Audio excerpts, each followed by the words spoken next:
Welcome to this late evening or potentially early morning, depending on which area of the globe you are in.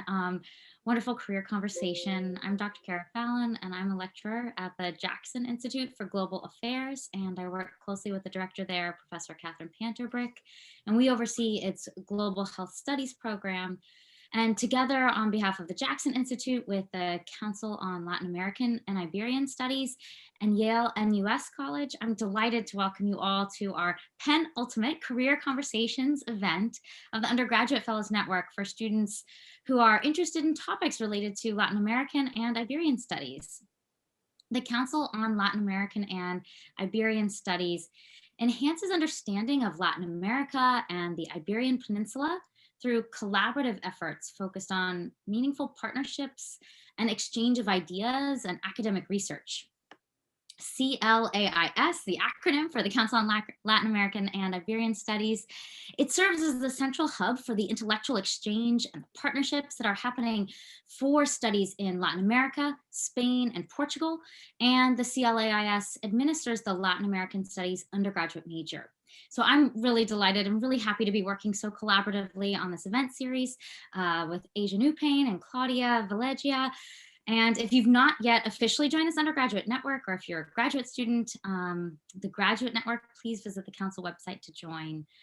You'll get to be part of the close community and have opportunities to meet with and work with the faculty and visiting scholars, as well as find funding opportunities during the academic year for short-term research, travel, conferences, and summer projects, so lots of different things there. We are also so pleased to have Yale and US College students as part of this network. And now I'm delighted to welcome our speaker today at this event, Daisy Rosales. Daisy is the co-founder and executive director of BRIO, a nonprofit that enables access to quality mental health care in low resource contexts through design and collaboration with experienced community leaders. Since 2018, BRIO has worked with grassroots organizations in Ecuador, Mexico, Peru, India, Malaysia, creating first ever care and training to promote mental health and well-being in marginalized communities. Just last year, BRIO received the Rockefeller Foundation Acumen Student Social Enterprise Award and was named as one of the Poets and Quant's most disruptive MBA startups. Daisy has also received several other awards, including from the Yale School of Management and Yale Sci-City. So she's incredibly acclaimed, and we are very lucky to have her here. She received her MBA in 2020 and her BA from Harvard University in 2014. And thank you so much for joining us today, Daisy. Well, thank you so much for having me, and thank you all for hanging out with me tonight or this morning, wherever you are. I'm Daisy Rosales. My pronouns are she, her, and I am calling you from Quito, Ecuador in South America, and I'll share a little bit more about that later. I'm not going to do a slideshow, so we can just kind of all look at each other's faces. Feel free to turn off your camera if you're getting sick of the screen, but I'll just keep my face here for y'all. Before I talk about career stuff, I want to actually do more of a personal intro. I was born in San Jose, California, to an immigrant family. And ever since I was a kid, we had really strong values as a family. And so when I was 8 years old, my mom took me to the San Jose Family Homeless Shelter. It was a stone's throw away from our home, and she wanted me to be aware of inequality in our backyard. That was a really transformative time for me, because even though I was just 8 years old, we took a tour of the shelter, and then I met a girl there who was about my age, and we just started playing and hanging out. We read some Dr. Seuss books, because that was cool back then, and got to play some games. And what really struck me about that particular experience was that there was a mutuality to that relationship. It wasn't about me like condescending to help somebody who was less than. And so in that inspiration and hearing about her dreams and the things that she cared about, it sort of planted a seed in me at a very young age to do something that was aligned with my values and my sense of purpose in the world. Fast forward to high school and before college, I did lots of volunteering with social impact initiatives and actually took a year off between high school and college to work at an addiction treatment and care facility in New Hampshire. So all of my friends were going off to college, either locally or far away. And I moved to New Hampshire to work with adults who were in recovery from all kinds of addiction. I learned to cook there because they had me working in the industrial kitchen, pushing out over 100 meals a day. And what was really awesome was getting to see, again, that personal transformation, to build these friendships during my year there. Um, and throughout college, I continue to work in various social impact spaces and education reform and service abroad and all kinds of things like that. And what really kind of captured me about all of this was, the question of how do we help in the best way? How do we employ our best skills and our thoughts and our care and our values towards the things that matter most to us?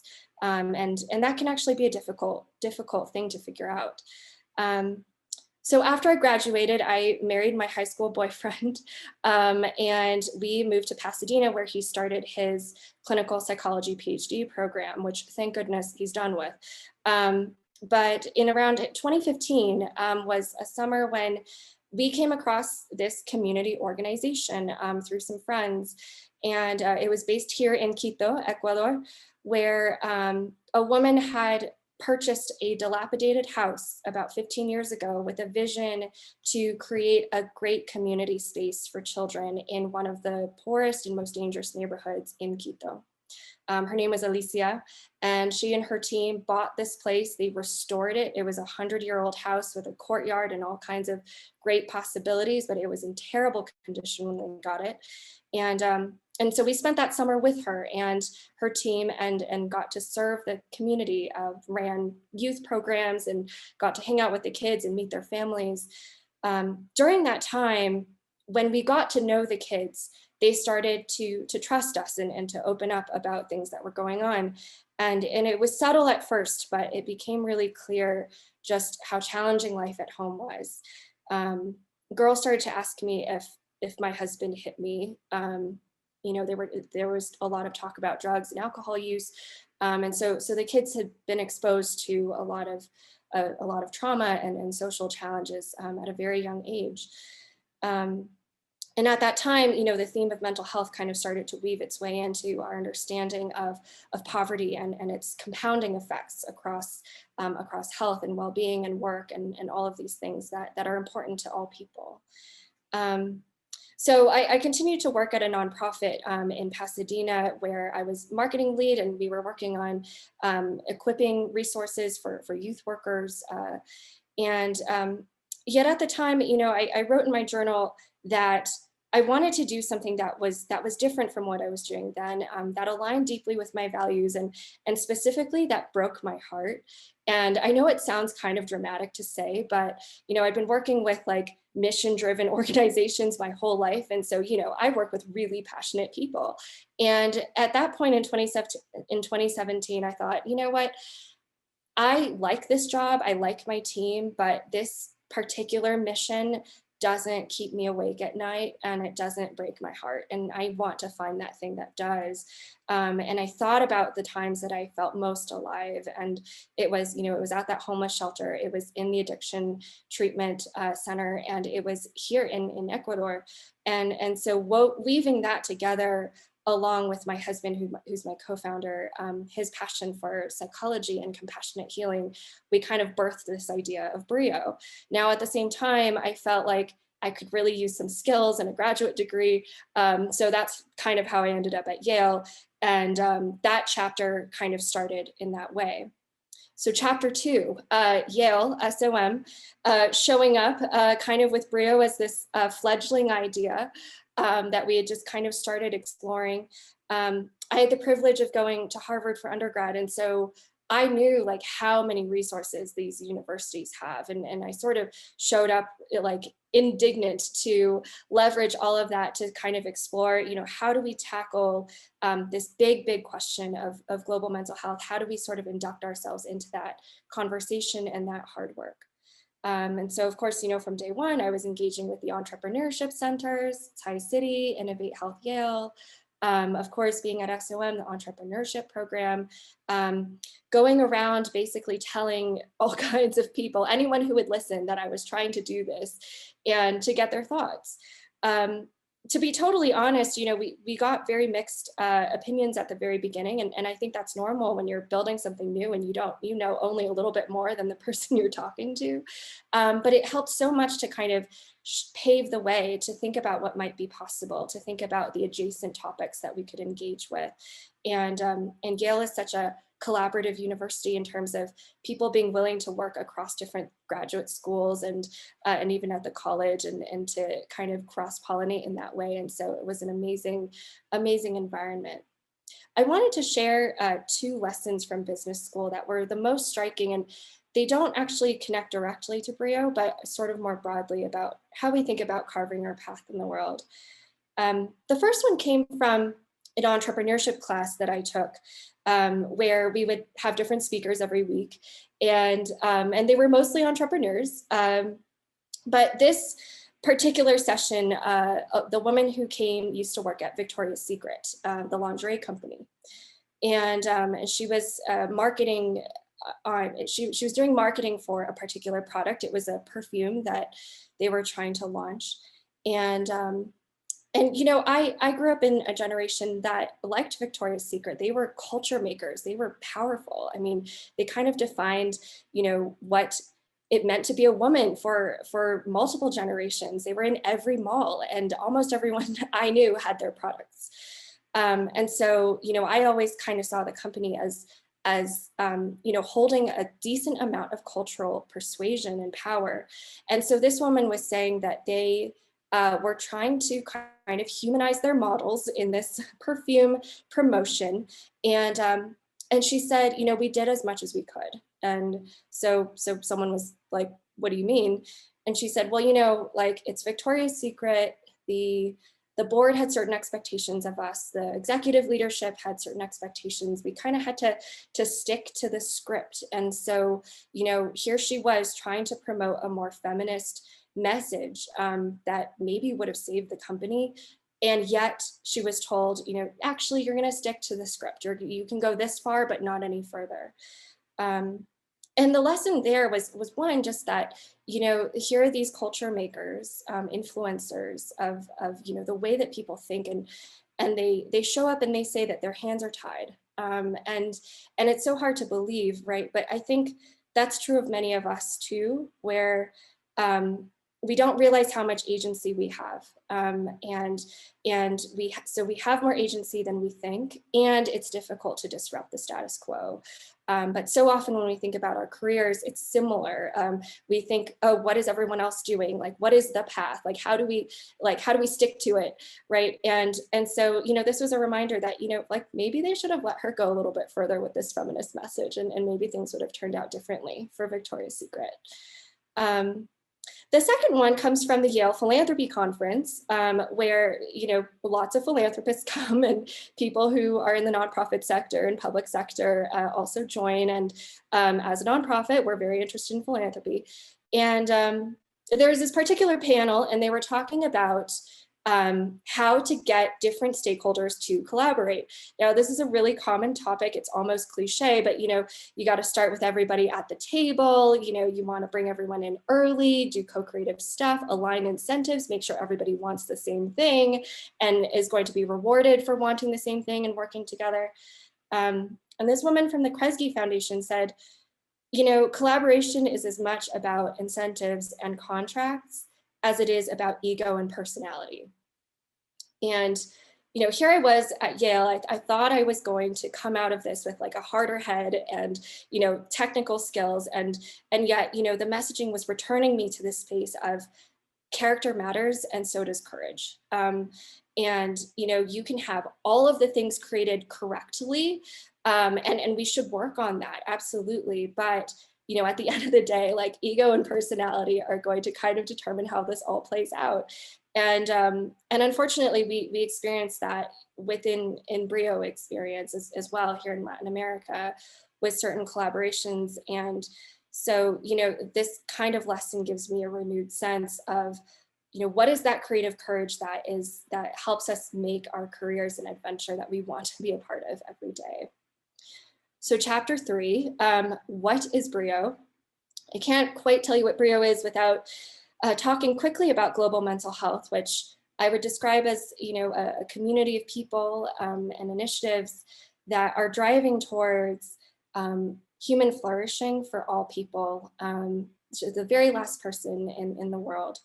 And it's not bound to borders or political affiliations or religious affiliations, but just this notion that we should all be well, not just the absence of disease, but the ability to really thrive and take advantage of all of the opportunities that come our way. But here's the reality. Prior to COVID, 1 in 5 people in the United States is estimated to be experiencing a mental health condition at any given time. And these are the typical diagnoses we're talking about. And the estimate for people in lower resource contexts is 2 in 5 at any given time.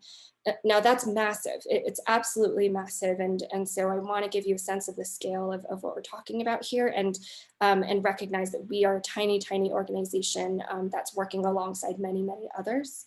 And so, as was mentioned before, we were inspired by local community organizations that are already showing up to serve in some of these most challenging spaces, trying to make change, partnering with community members to see the kind of transformation they want to see in their communities, whether it's through education or infrastructure or workforce development. And mental health kind of weaves its way through all of these challenges. And so we partner directly with these kinds of organizations of experienced community leaders and local organizations to co-design programs with their participants that feel like compassionate healing to them. We didn't want to be an organization that was just doing training, that was just coming in and sort of telling everybody what we thought they should be doing. And so we are highly collaborative. We work with organizations for at least 2 to 5 years.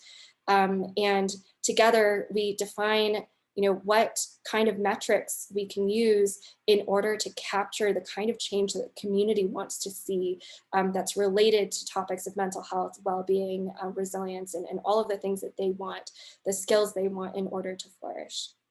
So remember Casa Victoria here in Ecuador that I mentioned.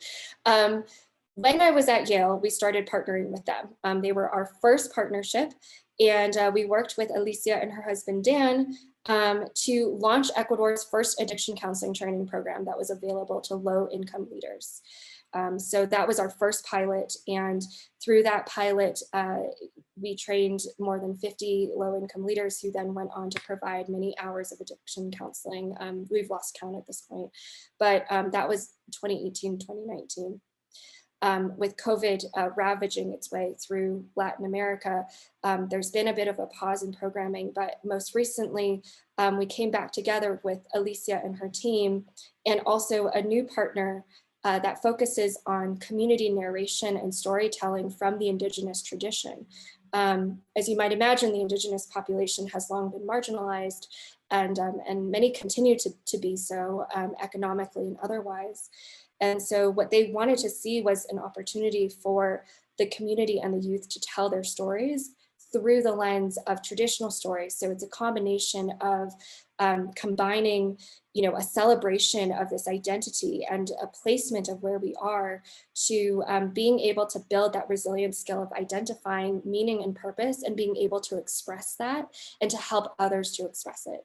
So over the past handful of months, we've been working with this team to do that, and it launched just a couple weeks ago. And I was lucky enough to get both my vaccines and to come here to witness almost all of the sessions of the program, which they're delivering socially distanced in person and also virtually. And it's absolutely amazing to watch that happen. So I'm happy to talk more about BRIO. Just really briefly, I wanted to share my screen to give you a sense of what we're doing in case you wanted to call out any questions that you have. This is my only slide, I promise.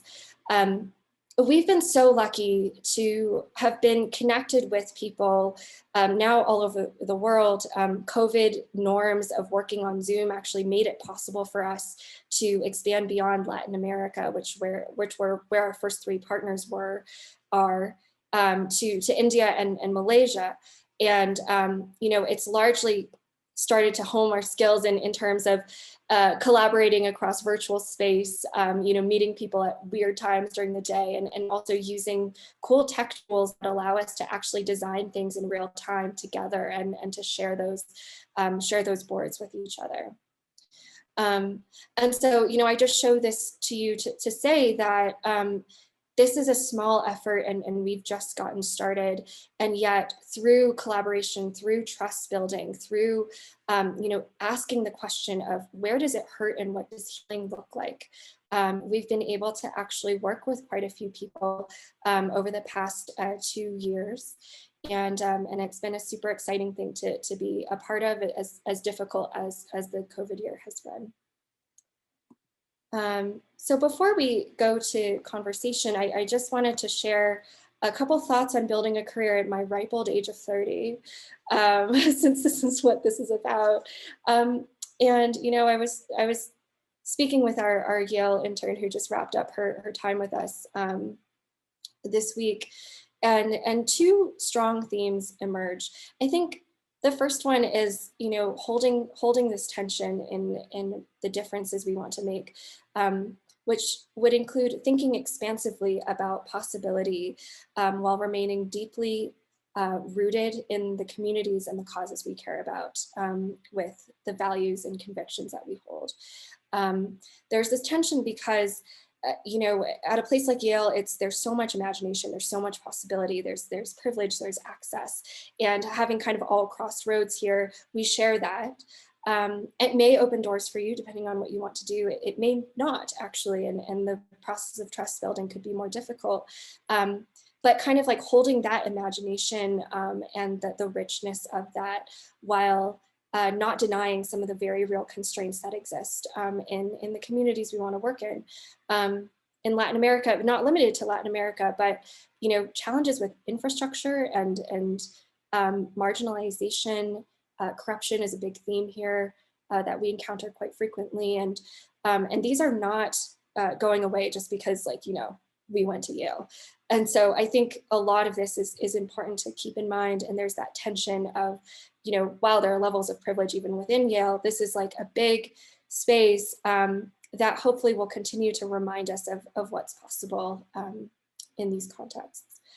And the second one is, creating our own structure, creating our own career and definitions of success to pave the way that's driven by curiosity and not control. I think the more and more that I do this work, the more I'm committed to being affected and affecting and not controlled and controlling. And I think there's this willingness and openness that is so important to being affected and influenced by the people you're working with, the companies you interact with, and to affect them, to put your thumbprint on it too. But not from a place of wanting to control people or to bear down on that control to force things to happen. So I will pause there, and I'm super excited to chat about anything y'all want that I can be helpful with. So thank you so much.